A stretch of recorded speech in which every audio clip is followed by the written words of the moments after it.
Let's now dive into our featured story of the day. Trump cautions Biden administration not to sell the Bitcoin. That's right.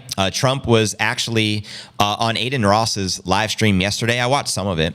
And it was the largest live stream of all time, over 1 million people. So I think they set records there. And it was ultimately Trump and Mar-a-Lago invited Adin Ross. Adin Ross gifted him a Rolex. I've never seen a man get gifted so many Rolexes before. He also got gifted the Cybertruck. I think that's the new vehicle that Tesla makes. And they wrapped it with Trump and all this stuff. But it was a pretty interesting stream nonetheless. So let's break this baby down and discuss it. We all know Trump recently spoke at the Nashville conference, made some very bold promises that if he is elected president, for some of the things that come to my mind that I can recall, he said he'd Gary Gensler. He'd fire Gary Gensler day one on the job. And he repeated it twice because it got such a good applaud. You know, I'm sure you guys watched it by now. And he also made some other promises that the United States would not sell or get rid of any of their Bitcoin. And then, ironic enough, within 48 hours, 200,000 Bitcoin was moved, you know, which basically shows you their intentions to potentially get rid of it. And before a Republican such as Trump can get in office to stockpile the Bitcoin as a strategic reserve for the Bitcoin or for the United States Treasury. So again, very interesting. So let's break this one down. In a recent interview with streamer and influencer Adin Ross, and let me know if you actually watched the interview, former President Trump cautioned the current administration against selling the United States Bitcoin holdings. The former president reiterated his stance that if the U.S. does not innovate on the digital asset front, other countries will. He noted that China, the U.S.'s most significant geopolitical rival, is already making advances in the cryptocurrency and AI sectors. Trump then turned his attention to praising the virtues of the Bitcoin industry, quoting him here from the interview. It is a very modern currency. It is a very modern form. And I know a lot of very good people that are really into that world and into that market. They are smart. They are good people. And they think it is going to be very beneficial. Well said. Well said there, Trump. The 2024 Republican Party presidential nominee steered the conversation surrounding Bitcoin mining and AI towards the energy generation that underpins both activities. Now, Fred Thiel, chairman and CEO of Bitcoin mining company Marathon Digital Holdings, took the stage at the Bitcoin 2024 Nashville conference in Tennessee to share his belief that the Bitcoin mining industry would thrive under Trump. Thiel's fellow panelists were also inclined to agree with Jason Less of Riot Platforms, saying he did not expect the policies of a potential Kamala Harris administration to deviate from that of the administration of President Joe Biden, because they're one and the same as far as their handlers are concerned. They're puppet masters, right? Now, Trump's comments that the U.S. needs to invest heavily in energy infrastructure to support the industries of the future have been echoed by analysts and industry spokespeople alike. They see investments into Bitcoin mining infrastructure and AI data centers as ways to reinforce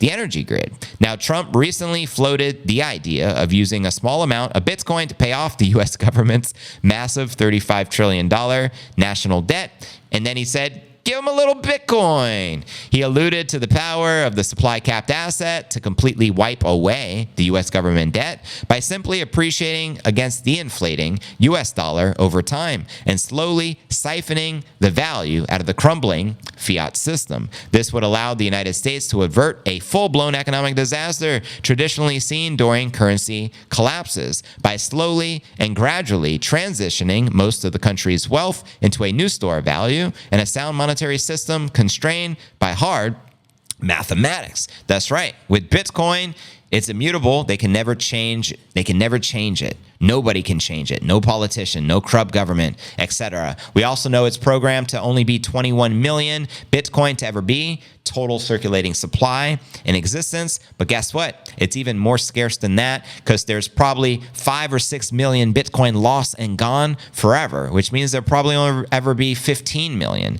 Bitcoin circulating, which means Bitcoin is that much more valuable and that much more scarce. Bitcoin, you really can't compare it to anything else when it comes to store value.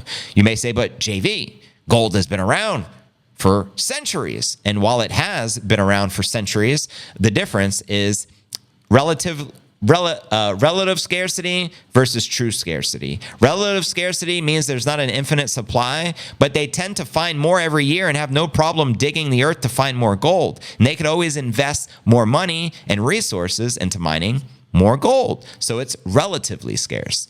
Bitcoin, true scarcity. And the first money ever created to have true scarcity. There's nothing it can be compared to. That's why we're up over 50 million% since the inception, since the Genesis block 15 years ago, 2009 on January 3rd, right? Bitcoin will forever increase your purchasing power against the dollar. It's mathematically guaranteed. That's the one thing I can guarantee you. On this show, I do not give investment advice. I can't guarantee you anything except the fact that Bitcoin is mathematically guaranteed to increase your purchasing power, and the fact that the dollar is mathematically guaranteed to decrease your purchasing power. And everything shared on this stream is for entertainment purposes only. This is an opinion-based show, so anything I say, take with a grain of salt.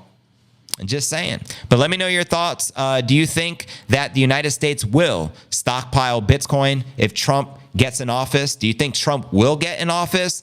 Do you think Kamala will win and continue weaponizing the crypto industry against us as they have been doing? Senator Warren, Biden, Miss Yellen, and Gary Gensler. We call those the Four Stooges. Let me know your thoughts, family, and I'll read your comments out loud. And do you think we can get to $1 million if hypothetically United States of America were to stockpile 1 million Bitcoin as Senator, what's her name, Cynthia Lummis proposed at the conference as she spoke as the special guest after Trump? Let me know your thoughts on all this, and I'll read your comments out loud. Welcome, everybody, to the Q&A segment of the live show. Nipinator in the building. Enter the Nipinator. You got it. It's like lithium. We're supposed to be super scarce, but it's all around the world. Precisely. It's kind of like diamonds as well. All these markets are controlled, and there's probably a lot more than you realize, but they're smart. They understand scarcity, and so they release it slowly so they can mark up the prices. Same thing in all these markets, family. Gold, precious metals, diamonds, you name it. But Bitcoin is the only thing with the true scarcity, so there's no second best. The country needs Trump. Bitcoin doesn't. Gold cannot truly be accounted for to where Bitcoin has a max supply of 21 million.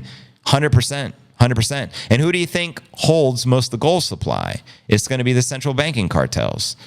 There's probably underground bases just filled with gold, right? How much of that gold, I believe it's a 16 trillion market cap. How much of that gold do you think of that market cap will flow into Bitcoin? I think eventually all of it. Because Bitcoin is just that much more superior. Who wants gold? Not even Peter Schiff wants gold. He even said straight up, the majority of his gold is foreign gold stocks. Meaning, I don't even think that man is holding much gold except a fat gold bracelet and some jewelry. Because who wants to hold gold bars? You just become a target. Then they'll want to rob you, rob your house, steal your gold, literally, and try to go travel with it. If ish hits the fan, the government will confiscate it from you. They've done it before. They'll do it again. In fact, try to get on a plane with a gold bar. Good luck.